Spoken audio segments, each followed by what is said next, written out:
तो good evening जी, बहुत बहुत स्वागत है आपका। हम बात करेंगे इंडिया इंग्लैंड टूर की, जो कि नेक्स्ट ईयर शुरू होने जा रहा है।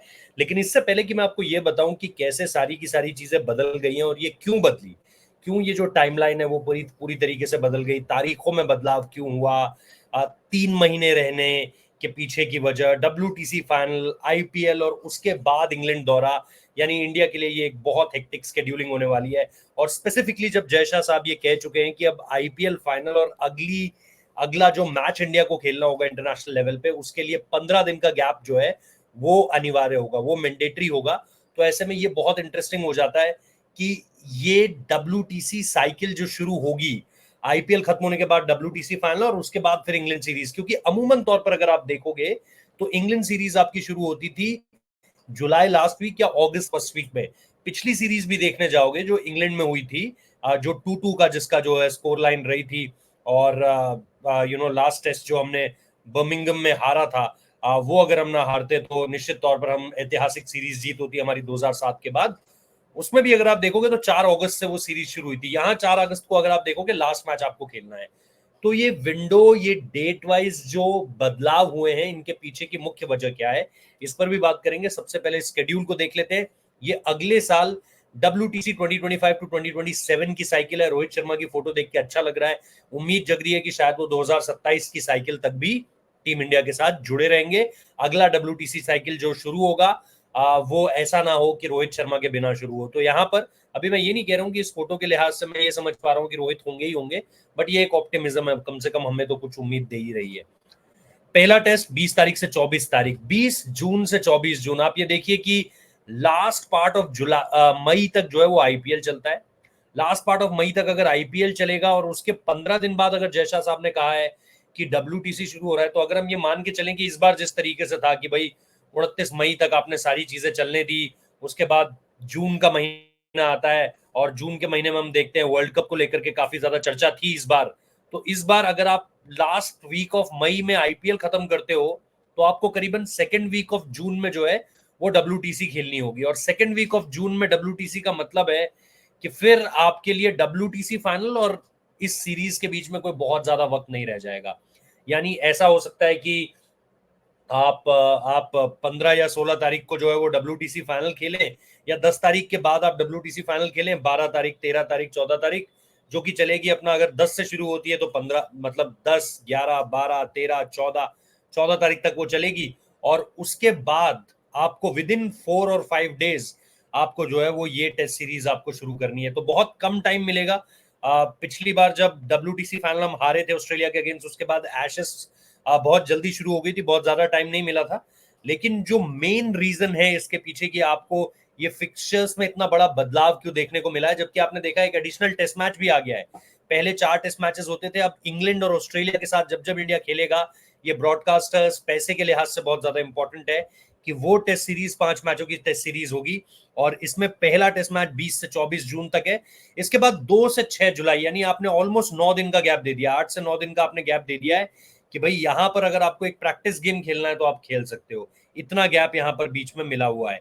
उसके बाद 10 से 14 जुलाई आपके लिए लॉर्ड्स, और इसमें बिल्कुल भी गैप नहीं है। आप देख रहे हो 6 को मैच खत्म होगा, 10 को, तो 7, 8, 9, ये 3 तारीखें आपके पास हैं। और अब तक आप जो है वो नॉर्थ से साउथ की तरफ बढ़ रहे हो। आप हेडिंगले खेलोगे, चिली होगा बिल्कुल। अगर आप जून में देखें, यहाँ गर्मी हो रही होती है, वहां ठंड हो रही होती है। फ्रेश विकेट्स होंगे, बिल्कुल ओपनर होगा, सीजन ओपनर होगा। बड़ा चैलेंजिंग कंडीशंस होंगी हेडिंगले में। पिछली बार हम पारी की हार से हार गए थे।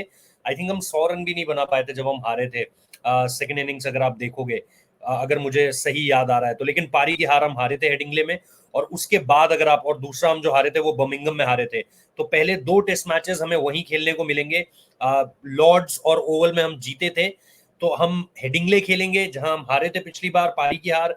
एजबेस्टन हम हार गए थे 1 of test match, Rohit Sharma को कोविड हो गया था, जसप्रीत बुमराह कैप्टन थे। वहां पर 300+ रन जो है वो जॉनी बेस्टो ने चेज कर दिए थे। उसके बाद आप और नीचे आओगे लॉर्ड्स में 10 से 14 जुलाई, तो यहां पर ये जो है वो तीसरा टेस्ट मैच होगा आपका। उसके बाद फिर आप ऊपर जाओगे, नॉर्थ की तरफ जाओगे, क्योंकि आपको Emirates club old Trafford Manchester में खेलना है। मैनचेस्टर में पिछले दौरे पर कोई मैच नहीं था, और यहां पर आपका जो है वो 23rd, अगेन इसमें गैप है, अगेन इसमें 8 से 9 दिन का गैप है यहाँ पर। 14 जुलाई से फिर आपको 23 जुलाई को खेलना है, और उसके बाद फिर बिल्कुल गैप नहीं है, 28, 29, 30 और 31 को जो है आपका मुकाबला है जो 4 अगस्त तक चलेगा। तो ये किया ओवल लंदन में खेला जाएगा मुकाबला, और ये सारे के सारे मैचेस अगर आप देखोगे तो इनके बीच में आपको एम्पल टाइम भी मिला हुआ है, और इस तरीके से जो है वो सीरीज जो है वो बांटी गई है अलग अलग वेन्यूज पे और डेट्स के लिहाज से।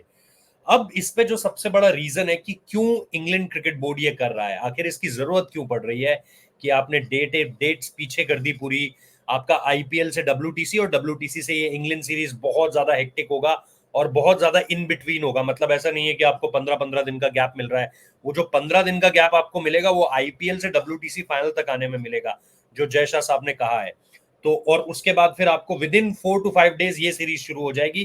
4 to 5 डेज भी मैं मैक्सिमम कह रहा हूँ, ऐसा ना हो कि 3 दिन के अंदर 4 दिन के अंदर आपको पहला मैच खेलना पड़ जाए। जो जो आपके लिए हेडिंगले लीड्स हेडिंगले में शुरू होगा, तो आपको फिर लॉर्ड्स से जो है, क्योंकि लॉर्ड्स में डब्ल्यूटीसी फाइनल है, आपको लॉर्ड्स से हेडिंगले जाना पड़ेगा, जो कि अगेन आपको नॉर्थ की तरफ बढ़ना पड़ेगा। सो बहुत इंटरेस्टिंग होने वाला है, बहुत डिफरेंट ये चैलेंज होने वाला है। बट इसका जो मेन रीजन है वो है द 100, क्योंकि द 100 को इंग्लैंड क्रिकेट बोर्ड एक डेडिकेटेड विंडो देना चाहता है। इंग्लैंड क्रिकेट बोर्ड चाहता है कि आपको इस पूरे की पूरे विंडो में, अगस्त और सितंबर के विंडो में आप दी 100 का कैलेंडर निपटाओ, और इसको लेकर के आपके पास एक एग्जैक्ट टाइम हो जो ब्रॉडकास्टर्स के लिए चीजें सर्व अच्छी तरीके से करता है, स्पॉन्सर्स को सही तरीके से जो है वो पैसा लगाने देता है, क्रिकेटर्स के पास, आपके पास डे टू डे उनके पास एग्जैक्ट प्लानिंग होती है कि क्या पार्टिसिपेट करना है और क्या छोड़ देना है। तो ऐसी बहुत सारी चीजें हैं जिनको लेकर के आप देखोगे कि मामला आगे बढ़ेगा। फिर अगले साल इंग्लैंड के लिए एशेस की चुनौती भी होगी, तो वो भी उन्हें देखनी है पूरी तरीके से, जहां पर उन्हें इस बार ऑस्ट्रेलिया की तरफ ट्रैवल करना है। So an number of things, but the main reason is the 100 को आप एक डेडिकेटेड विंडो देना चाहते हो। इसी वजह से आपने इंडिया और इंग्लैंड की सीरीज को जो है वो पहले किया है। आप पिछले 2-3 दशकों में देखेंगे, मतलब 20 साल से ऊपर का समय हो चुका है जब इस टाइम फ्रेम में इंडिया ने इंग्लैंड में टेस्ट सीरीज नहीं खेली है। अमूमन तौर पर इंडिया जो है वो latter half of last week of July या फर्स्ट वीक ऑफ अगस्त में खेलना शुरू करता था, और ये सीरीज सितंबर तक चलती थी। यहां पर आप चले जाओगे जून में डब्ल्यूटीसी, अगर आप फाइनल के लिए क्वालिफाई करते हो, जो शायद इंडिया कर जाएगा, और जून का पूरा महीना आपको ऑलमोस्ट यहां पर रहना पड़ेगा, जुलाई आप पूरा रहोगे, और अगस्त का फर्स्ट वीक आपको यहां पर रहना पड़ेगा। 4 को अगर मैच खत्म हो रहा है, या अगर पहले मैच खत्म हो जाता है तो अलग बात है, बट 5 या 6 को फिर आप वहां से अपने अगले दौरे के लिए रवाना हो गए। तो lots and lots of test cricket upcoming, जिसे आप कह सकते हो। 5 test matches Australia, 5 test matches England, 3 test matches New Zealand, 2 test matches Bangladesh.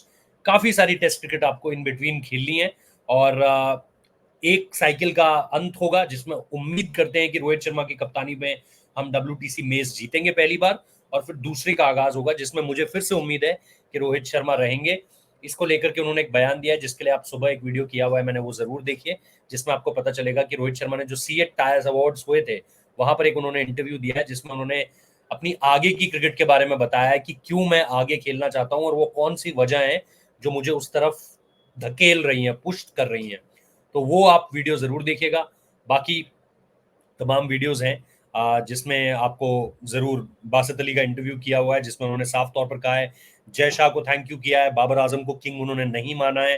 उन्होंने ये भी कहा है कि कैसे जो है वो बीजीटी बॉर्डर गावस्कर ट्रॉफी में इंडिया को फेवरेट्स उन्होंने किस तरीके से बताया है, मयंक यादव कितने बड़ा इम्पैक्ट क्रिएट कर सकते हैं, इस पर उन्होंने बोला है, तो वो इंटरव्यू भी आप देख सकते हैं।